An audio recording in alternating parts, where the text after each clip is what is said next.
Ladies and gents, welcome back once again. All things covered. Pat P, Bryant McFadden, right back at you guys. For all you football fans, all you football lovers, you guys know how we rock and roll, especially in the month of April. We love getting ready for the NFL draft. We love giving you guys a quick glimpse of some of the future stars you will be seeing on Sunday. And with that being said, this is a special draft show. An up-and-coming prospect out of Northern Iowa. I feel like I know him because I've been knowing his old man for quite some time. No other than Benny Sapp III, talented defensive back prospect, as I mentioned, from Northern Iowa. Benny Sapp, how you doing? How you feeling? Yeah, I'm doing good, man. Appreciate for having me on the show.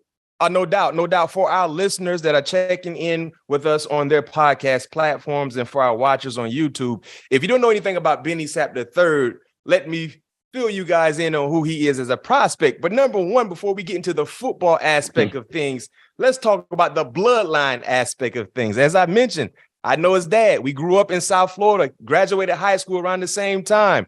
His dad played in the NFL, Benny Sapp II as well, played 8 years in the National Football League. So the bloodline is already there. He understands what it means to be a pro on and off the football field. But Sapp, after seeing your dad play in the NFL for 8 years, what has this draft process been like for you as you try to fulfill a dream that you had since you were 5 years old? No, man, it feels, unbelievable, man, just getting to this point. Just through, all the adversity, I had to come through, to get to this point was, it was very, overwhelming. But, just putting your faith in God, man, and just going every day. And, it made the whole process, to this point, a whole lot better. So it's been exciting, man. It's a whole roller coaster. It's a roller coaster for sure. Talking about the bloodline, your dad played in the defensive backfield, in the secondary. Was it ever a consideration to play anything outside of DB, or were you just kind of forced to be to backpedal when you started walking? Like he kind of put that in your ear at a young age, and that was the only position for you?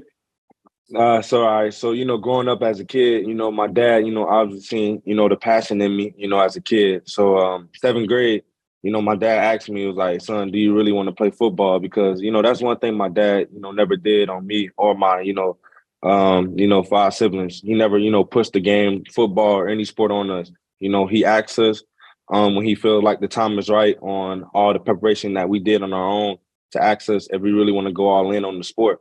So in the 7th grade, I told my dad, like, yeah, I want to play football for real.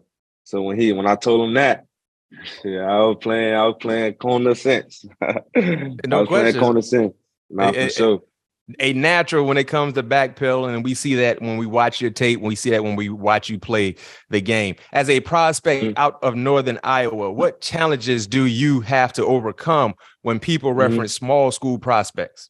You just got to overcome just of the entire part that's in it. As far as being in the FCS, people are going to say that some guys are, slower than others, or it's not like the FBS or the SEC where everybody, technically is, a Power 5-star type of guy. So just, hearing those things, just honestly just make you want to, keep going forward. And honestly, just knowing that it doesn't, really matter, where you go. You just need to, show yourself, give yourself the opportunity to, to get looked.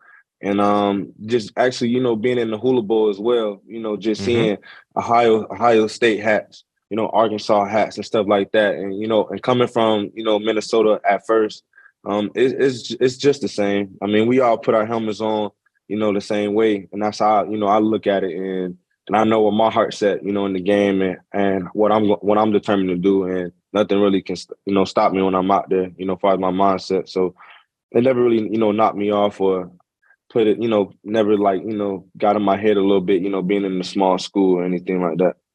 And speaking of the Hula Bowl, that experience for you, how was it? Like, did you go into that opportunity, trying to prove yourself, or you just wanted to show people that, what, it doesn't matter what helmet you have on, man. If you can play ball, you can play ball. How was that experience for you? That experience was honestly, great. I got to connect with a lot of guys. I actually got drafted by my DB coach. That's with the USFL. Coach Carnell Haynes. if I'm not mistaken, he played for the Steelers. He's the DC now at the the USFL team that Cornell had Lake. drafted me. Yeah, Cornell Yeah. Lake, Coach. Yeah, Coach Cornell Lake. Lake. Yeah. Yeah, I know Coach Lake. So just going in, I knew I was the underdog, just by off of the hats and how the things was going. But I knew, once it was time to get out there, nobody can save you. You on your own. And I know, from, just my competitive edge and the people who I've been around, and my father, teaching me at a young age, how to honestly lock in. I felt like, I was just gonna, surprise, a lot of people and just keep, showing people that it doesn't matter about what school you at. As long as you making the plays, you're gonna get noticed. And talked about that. You got drafted by the USFL already, and talk about that experience, being drafted to that league while you're preparing for the NFL. Yeah. So I honestly was in I was in Boca Raton, working out, with my trainees, getting ready for our pro days. And I was talking to a kid named Joe Vaughn. He's actually an old lineman for South Carolina. And, I was just talking to him, just learning the way of how offensive lineman, thinks of, when a pass rusher, is coming at them. Because when you look at it, an old lineman and the DB is the same thing. They just don't got to cover that much ground. So while I'm sitting there, just learning how, how he thinks and stuff like that. Another kid at the trainee named Noah, he had told me about, hey Benny, you got drafted in the USFL thing, and I was like, dang, I'm like, you got drafted. Like that's what he said at first. Was your name like in the hat? Like how they just like? Nah, yeah. So honestly, I think they just drafted all the people that are eligible for the NFL draft because gotcha. when I had looked at the certain names, it was like guys going to the combine getting drafted into it. So I was like, hey, the opportunity there, then I'm gonna take it, regardless of how everything work out. And they called me and they told me that they want the best for me as well. So it's just a good sigh of relief a little bit to know that you do have a plan B if plan A doesn't work. Yes, and you were the 27th pick, so you was one of the big time considerations for that league. No, so yeah. So let's talk about the entire process in regards to working out. Your pro day. You put up real good numbers. How did you feel in regards to what you were able to do during your pro day? I feel like I did a solid, pretty decent job. I feel like I could have got my vert a little higher. And my 40 was a 4.57, my second attempt. So I mean, the numbers, they were solid, but I think I really, stood out, far as in my DB drills. Just me, playing safety and just having that corner background, been doing these same drills that, that the scouts had me doing at my pro day was something I've been doing since I was 8, 9 years old, so it really felt, backyard football all over again, once all the nerds, calm back down. But I feel like that's what, stood out the most is my, my DB drills and how big I certainly, sometimes look, because I'm 5'11" and I'm like 200 pounds even. And I got like, a big, upper body torso. So when you look at me, you don't really think I can, move, but I'm moving. You look taller than 5'11", by the way. It must be the torso. It must be the long torso. Yeah, got to be the torso, man. Yeah. And talking about how well you performed during your pro day, you got an opportunity to have a workout with the Miami Dolphins. Yes, how was that for you, knowing you have South Florida roots? Man, it felt great, man, because my dad played with the Dolphins for a year, and I remember if they won a game, then I get to go in the locker room, with my dad. So actually, like being inside, the place from looking at it as a kid, man, it's like watching your own road to glory. Sometimes, man, it was a real blessing and humble experience, to go out there and showcase my talent for all those coaches I was watching at the workout. How did those workouts go for you? Take the fans that are checking us out inside to what those moments are, the details. Yeah, so I mean, the details. I mean, man, it's very fast. As far as like the NFL, it's a professional league, and they basically just telling us just as a whole, just everybody, all the steps that you take far as at DB. They're real critical, far as like your breaks. You can't really sit in your breaks, too long. or you're probably never gonna make a play, you know. So just hearing that, just hearing how precise the game is, I feel like, my dad really helped me get to this point as far as like the T-step break. I've been doing that break since middle school, and just seeing how like now it makes sense why I've been doing that break for so long. And honestly, I feel like it's the best break to get out, so you don't have to limit take as many steps. So that's really what they were saying, just being precise, and just telling us the business part about how the game goes. Mm-hmm.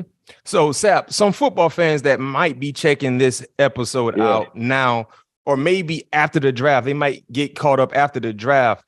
But for you, once you link for a team, and a lot of our viewers and listeners, they tune back in and go through our reel, and you might be playing for one of our listeners' favorite team. For those fans, what type of player are they getting when they give you an opportunity to put on that helmet for that said organization? You're going to get a high motor guy. I'm going to run to that ball, regardless if I'm in the play or not in the play.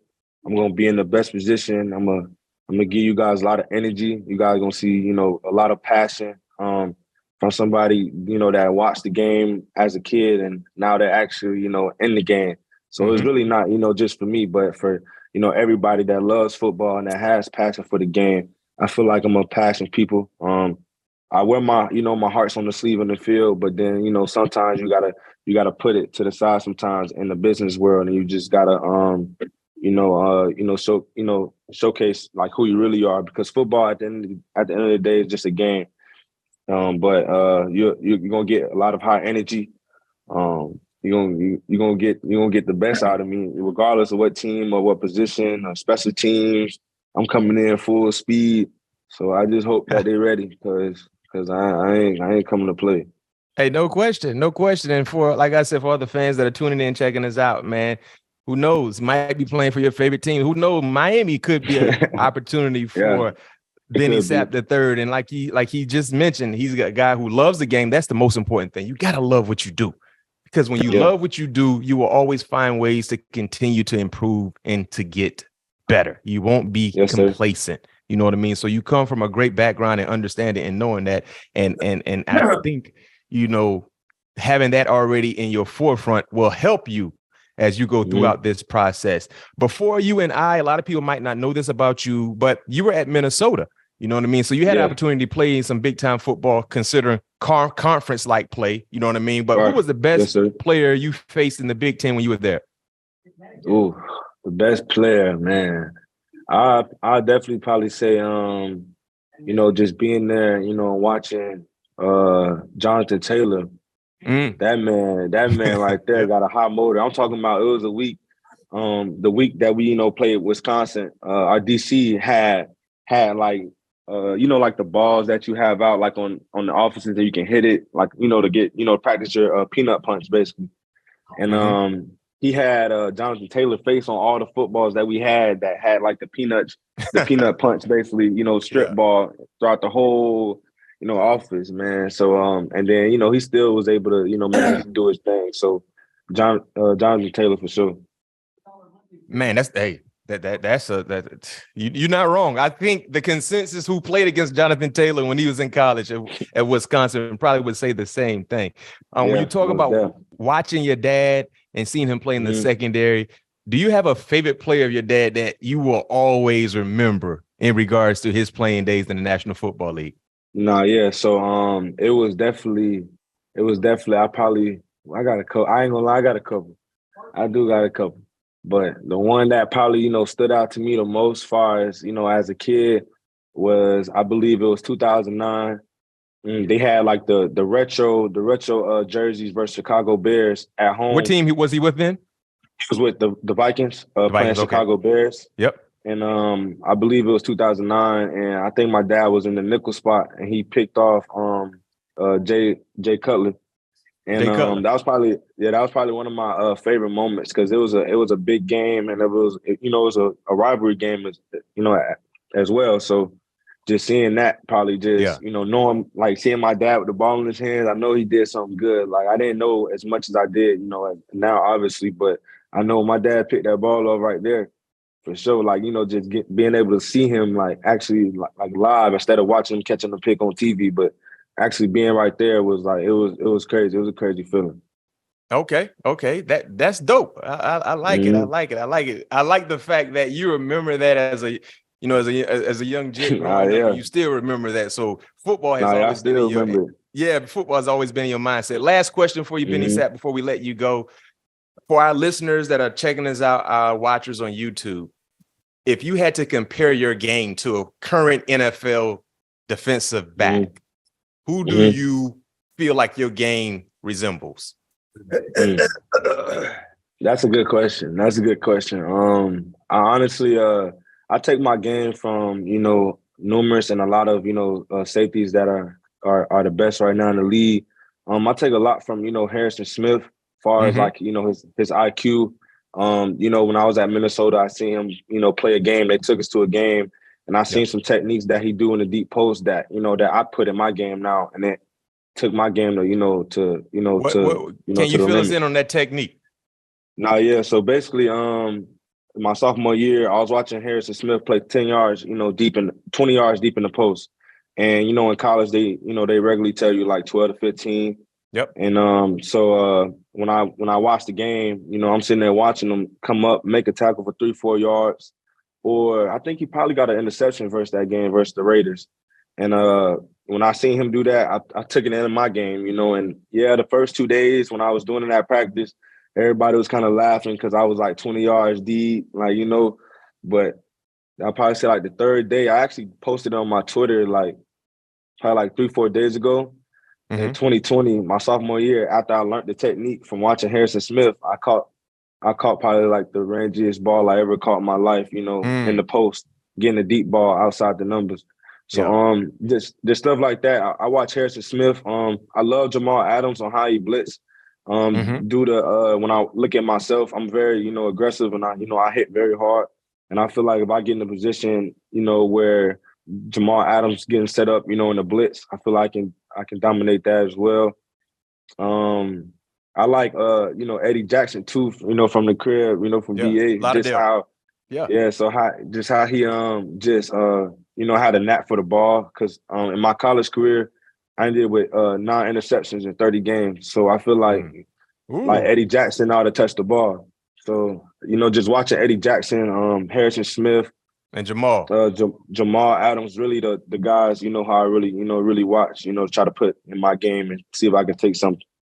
Hey, that's a heck of a combination. And 2 of those guys play in the same division. So we know that black and blue division, the NFC North, is definitely heavily rooted into you. Hey, Sapp, man, thank you for joining me, man, here on All Things Covered. Pat Peterson, Bryant McFadden, man, as you get prepared for this upcoming intense, next few days, you know what I mean? In regards to the draft starting next Thursday and carrying on throughout the entire weekend, man. We hope everything works out in your favor. And most importantly, just the opportunity of being in the National Football League is something that many people would never get a chance to do. And we know when that opportunity comes for you, you're going to take it full force. And like I said, man, hopefully you could be with the hometown Miami Dolphins or the home state Tampa Bay Buccaneers or Jacksonville Jaguars. But whatever team decides to get you, don't worry, they're getting a good guy on and off the football field. You heard it here first. No, I appreciate that. No, thank you, sir. I appreciate that.